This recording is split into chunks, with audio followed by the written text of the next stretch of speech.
students, how are you all? I hope you all will be fine. As you know, we are on chapter number 2, computational thinking and algorithm, and today we will discuss the topic computational thinking. Computational thinking को हम पहले भी काफ़ी detail में देख चुके हैं क्या होता है computational thinking.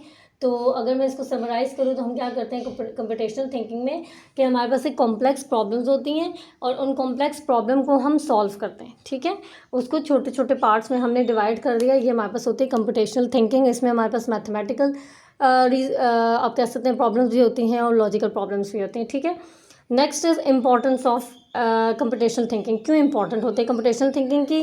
Computational thinking encourages not only to reflect clear on a problem they are solving but also define a repeatable solutions for it. While solving a problem, we don't just want to solve the one instance of a problem. We want an automized system that can solve all the instances of similar problem. Computational thinking can be thought of as an extensive or logical thinking. So computational thinking, what is computational thinking? It is a way of solving the problem that draws on the concept from the computer science, and it involves breaking down complex problem into smaller manageable parts and then using logical thinking and algorithm to analyze and solve the problem. Okay, सो हम क्या करते हैं computational thinking में, क्या importance होती है हमारे इसमें इसकी? कंप्यूटेशनल थिंकिंग जो क्या होता है is important because it helps us solve problem, okay, step by step, like breaking down a big puzzle into small pieces. Okay, it also teaches us to think logically and make smart decisions based on the facts. तो basically ये हमारे पास importance होती है computational thinking की. ठीक है, next properties को discuss करते हैं. प्रॉपर्टीज ऑफ कंप्यूटेशनल थिंकिंग बहुत इंपॉर्टेंट है. अगर शॉर्ट आंसर में भी आ सकता है, लॉन्ग क्वेश्चन में भी ये आ सकता है कि हमारे पास कंप्यूटेशनल थिंकिंग की प्रॉपर्टीज क्या होती है. पहली चीज़ है decomposition, then abstraction, pattern recognition and algorithm designs. Okay, decomposition क्या होता है? Breaking down a large problem into small manageable ones and working on them one by one. These smaller problems are referred as sub problems, and this way we simplify the problem and solve it early. अब यहाँ पे देखें, हम यहाँ पे काम करते हैं. जैसे डिकम्पोजिशन का यहाँ पे क्या डायग्राम दी हुई है, यहाँ देख सकते हैं आप बुक के अंदर कि सबसे पहले हमारे पास एक बिग प्रॉब्लम है. ठीक है, कोई भी कॉम्प्लेक्स प्रॉब्लम है, वो कॉम्प्लेक्स प्रॉब्लम फर्दर जो है ना वो कुछ पार्ट्स के अंदर डिवाइड हुई है. ठीक है, टू सॉल्व द प्रॉब्लम. ये अगेन फर्दर डिवाइडेड, कुछ हमारे पास मैनेजेबल पार्ट्स हैं जिनके अंदर ये प्रॉब्लम जो है वो डिवाइड हुई है.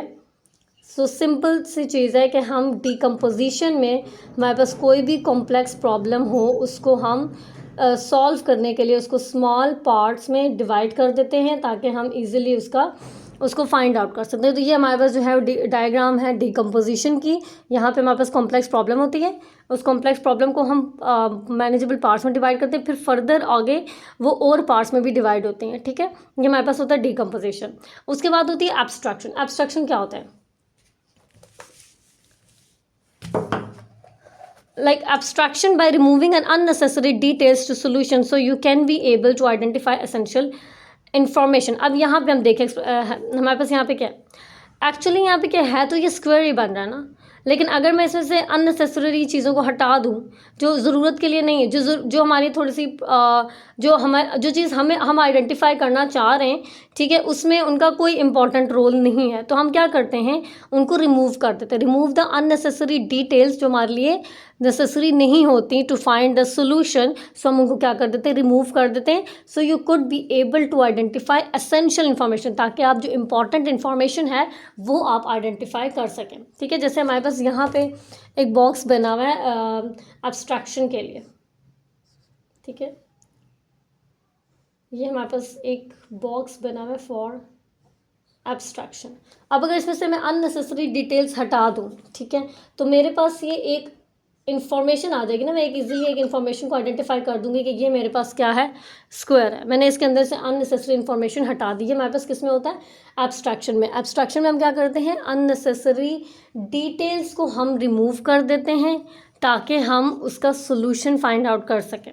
ठीक है, तो ये हमारे पास होती है एब्स्ट्रैक्शन. नेक्स्ट है pattern recognition. Examine the problem of pattern और similarities between previously solve problem. अच्छा, अब यहाँ पे मेरे पास जो बुक पे एग्जांपल है मैं उससे आपको समझाती हूँ। यहाँ पे कुछ पैटर्न्स मेरे पास डिफाइन हुए हैं, इनको मैं थोड़ा सा डिफ्रेंशिएट कर लेती हूँ।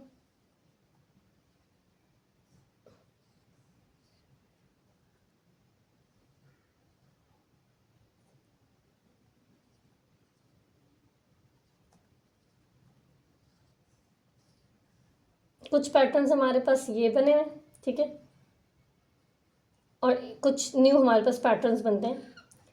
तो जब हम न्यू पैटर्न्स लाइक कोई भी न्यू इन्फॉर्मेशन हम लोग गेट करते हैं या कोई भी रिसर्च करते हैं, तो हमारे पास कुछ कहीं ना कहीं पे इंफॉर्मेशन जो है वो कुछ ना कुछ सिमिलरिटी जो है वो शो कर रही होती है, ठीक है। अब अगर हम यहाँ पे देखें तो ये वाला पैटर्न और ये वाला पैटर्न कुछ ना कुछ सिमिलरिटी शो कर रहा है, ठीक है। तो क्या होता है, हम यहाँ पे क्या करते हैं, हम एग्जामिन करते हैं प्रॉब्लम को फॉर अ पैटर्न और similarities between previously solve problem. ये हमारे पास प्रीवियसली सॉल्व प्रॉब्लम थी और ये जो नेक्स्ट है ये हमारे पास नई सॉल्व प्रॉब्लम न्यू है, ठीक है। तो हमने देखा कि कुछ ना कुछ जो प्रॉब्लम की सिमिलरिटीज है जो हमने न्यू फाइंड आउट की थी वो इसमें भी शो हो रही है, ठीक है, पहले वाले में भी शो हो रही है, ठीक है। सो हम क्या करते हैं, like when analysing sales to find out trend, pattern recognition help identify common buying behavior among customers, such as purchasing certain products together or during specific time of the year। आप ये भी एग्जांपल दे सकते हैं और ये भी बोल सकते हैं कि आइडेंटिफाई सिमिलरिटीज और patterns with in the problem that can help solve it. अब आपके पास ये बस प्रीवियसली सॉल्व था और ये आपके पास न्यू है। अब यहाँ पे प्रीवियसली सॉल्व में और न्यू वाले सॉल्व में ये पैटर्न क्या होगा, सेम हो गया। अब आप इजीली जो है वो अब जब ऑब्वियसली पैटर्न में सिमिलरिटीज आ गए तो आपके लिए प्रॉब्लम को सॉल्व करना बहुत ईजी हो जाएगा, ठीक है। नेक्स्ट हमारे पास है algorithms. Algorithm design. This is actually design of a solution. This involves creating step-by-step plan of the problem solver solution। अच्छा, एल्गोरिदम क्या होता है, देखें जैसे आप रेसिपी बनाते हैं ना, तो रेसिपी में आप बताते हैं जैसे हम टी बना रहे हैं तो आप लिख देते हैं कि पहले हम वाटर लेते हैं, फिर उसको बॉईल करते हैं, फिर उसके अंदर जो है वो टी डालते हैं, मिल्क ऐड करते हैं। तो ये सारी हमारे पास एल्गोरिदम होते हैं जिसमें हम एक प्रॉब्लम को स्टेप बाय स्टेप सॉल्व कर रहे हैं, ठीक है। एक प्लान से, एक टेक्निक से, स्टेप बाय स्टेप मेथड से हम इसको सॉल्व करें टू आइडेंटिफाई द सोल्यूशन।